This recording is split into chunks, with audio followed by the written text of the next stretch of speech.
بسم اللہ الرحمن الرحیم۔ السلام علیکم۔ انسان سب کچھ بھول سکتا ہے سوائے ان لمحوں کے جب اسے اپنوں کی ضرورت تھی اور وہ دستیاب نہیں تھے۔ خوش اخلاقی ایک ایسی خوشبو ہے جو میلوں دور سے محسوس کی جا سکتی ہے۔ غرور آدمی اس پرندے کی طرح ہے جو آسمان کی طرف جتنا بلند ہوتا جاتا ہے لوگوں کی نظروں میں اتنا ہی چھوٹا ہوتا جاتا ہے۔ جو شخص کتنا بد نصیب ہے کہ دنیا میں فقیروں کی زندگی گزارتا ہے اور قیامت میں امیروں جیسا حساب دے گا۔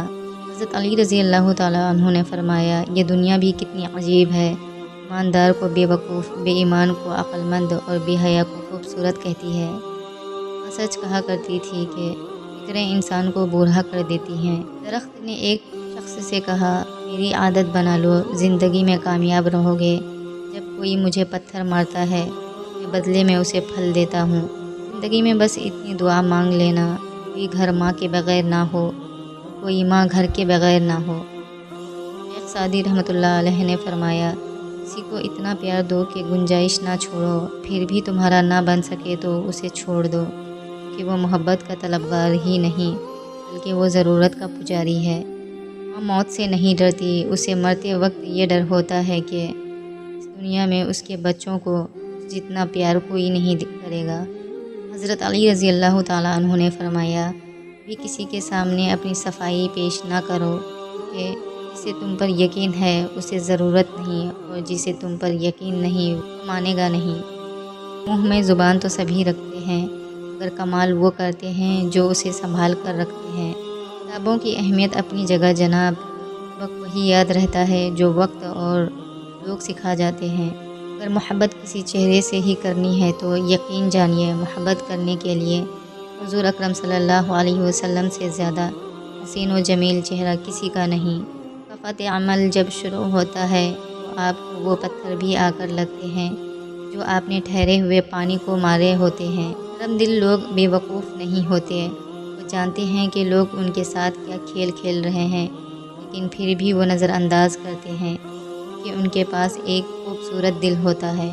شخص اپنے آپ پر بڑا ظلم کرتا ہے جو پورے دن اور رات میں ایک بار بھی استغفار نہیں کرتا، کوئی بھی تعلق وقت ضائع نہیں کرتا۔ غلط انسان بھی آپ کو ایسا سبق دے جاتا ہے جو آپ کو صحیح انسان بننے کے لیے تیار کر جاتا ہے۔ دوسروں کی زندگی کو جہنم بنا کر سجدوں میں جنت ڈھونڈنا خود فریبی کے سوا کچھ بھی نہیں۔ ضد سے حاصل کی جانے والی خواہش بھی خوشی نہیں دیتی۔ اپنے چہرے پر کوئی درد نہ تحریر کرو، وقت کے پاس نہ آنکھیں ہیں، نہ احساس، نہ دل۔ اپنے نقصان پر ہرگز غمزدہ نہ ہوا کریں، کہ اللہ آپ سے اس وقت کچھ واپس نہیں لیتا جب تک اس سے بہتر آپ کو عطا نہ کرے۔ تنہا ہونا یہ نہیں ہوتا کہ آپ کے پاس کوئی نہیں ہے، تنہا ہونا دراصل یہ ہوتا ہے کہ سب آپ کے پاس ہیں لیکن آپ کا کوئی نہیں ہے۔ جب بھی گناہ کی طرف مائل ہونے لگو، 3 باتیں لازمی یاد رکھو، اللہ دیکھ رہا ہے، فرشتے لکھ رہے ہیں، موت ہر حال میں آنی ہے۔ انسان دونوں معاملات میں بے بس ہے، دکھ سے بھاگ نہیں سکتا اور خوشی کو خرید نہیں سکتا۔ غصہ ہمیشہ تنہا آتا ہے لیکن جاتے ہوئے اپنے ساتھ عقل، سمجھ، اخلاق، ذہانت اور شخصیت کی خوبصورتی بھی لے جاتا ہے۔ حضرت علی رضی اللہ تعالیٰ عنہ نے فرمایا، غریبوں کے ساتھ بیٹھا کرو کہ تم شکر گزار بنو۔ حضرت علی رضی اللہ تعالیٰ عنہ نے فرمایا، کنجوس کی دوستی سے بچنا، کیونکہ جب تمہیں اس کی سخت ضرورت ہوگی وہ تم سے دور ہو جائے گا۔ دولت اور عہدے انسان کو عارضی طور پر بڑا کرتے ہیں، لیکن انسانیت اور اچھا اخلاق انسان کو ہمیشہ بلند درجے پر رکھتا ہے۔ بہترین رشتہ وہ ہے جو آپ کے عیب جان کر بھی آپ سے تعلق ختم نہ کرے، اور بے شک یہ رشتہ آپ کا اللہ کے علاوہ کسی سے نہیں۔ موت کے ہوتے ہوئے انسان میں اتنی اکڑ ہے، ذرا سوچیں اگر موت نہ ہوتی تو کتنے غرور سے بھری ہوتی یہ دنیا۔ جسم کو موت آتی ہے، کردار کو نہیں۔ اپنے کردار کو بہتر بنا لو تو موت کے بعد بھی اتنے اچھے الفاظ میں یاد کیا جائے گا۔ جب کسی ضرورت مند کی آواز تم تک پہنچے تو اللہ کا شکر ادا کرو کہ اس نے اپنے بندے کی مدد کے لیے تمہیں وسیلہ بنایا۔ منزل پانا تو بہت دور کی بات ہے، غرور میں رہو گے تو راستے بھی نہیں دیکھ پاؤ گے۔ اپنے نصیب کو برا مت کہو، کیونکہ نصیب کی ہی وجہ سے ہم حضرت محمد صلی اللہ علیہ وسلم کے امتی ہیں۔ اچھا ساتھی وہ ہے جسے دیکھنا تمہیں خدا کی یاد میں مصروف کر دے، جس کی گفتگو تمہارے علم میں اضافہ کرے اور جس کا عمل آخرت کی یاد دلائے۔ محبت میں خواری کی ایک بڑی وجہ یہ بھی ہے کہ انسان خود سے زیادہ محبوب سے مخلص ہو جاتا ہے۔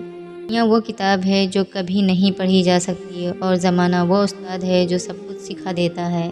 دنیا کا سب سے مشکل کام اس بات کی وضاحت کرنا ہے آپ کسی کے ساتھ کتنے سچے اور مخلص ہیں۔ بانو آپا کہا کرتی تھیں، بھروسہ لفظ چھوٹا سا ہے مگر ثابت کرنے میں پوری زندگی لگ جاتی ہے۔ عورت کی عزت کرو اس لیے نہیں کہ وہ عورت ہے، بلکہ یہ ثابت کرنے کے لیے کہ آپ کی تربیت ایک اچھی ماں نے کی ہے۔ اپنی دل کی کیفیت اسے بتایا کریں کہ آپ کیا محسوس کر رہے ہیں، کتنی تکلیف میں ہیں۔ آپ یقین کریں وہ بہت پیار سے سنے گا۔ اس کے سامنے رو لینے سے ہی آپ کے دل میں سکون اترے گا۔ بے شک وہ دلوں کا ہمراز ہے۔ جو لوگ دوسروں کو اپنے فائدے کے لیے استعمال کرتے ہیں، ایک دن وہ خود بھی کہیں نہ کہیں استعمال ہو جاتے ہیں، کیونکہ یہ دنیا مکافات عمل ہے۔ جو بوؤ گے وہی کاٹو گے۔ اللہ کی لاٹھی بے آواز ہے، وہ پہلے ڈھیل دیتا ہے اور پھر دیتا جاتا ہے۔ وہ جب رسی کو کھینچتا ہے نا تو انسان منہ کے بل آ کر گرتا ہے، تو پھر کائنات کی کوئی شے اسے نہیں اٹھا سکتی۔ وہ لوگ جو تمہارے ساتھ ظلم کر کے سکون سے بیٹھے ہوئے ہیں نا، وہ آج نہیں تو کل مکافات عمل کا مزہ ضرور چکھیں گے۔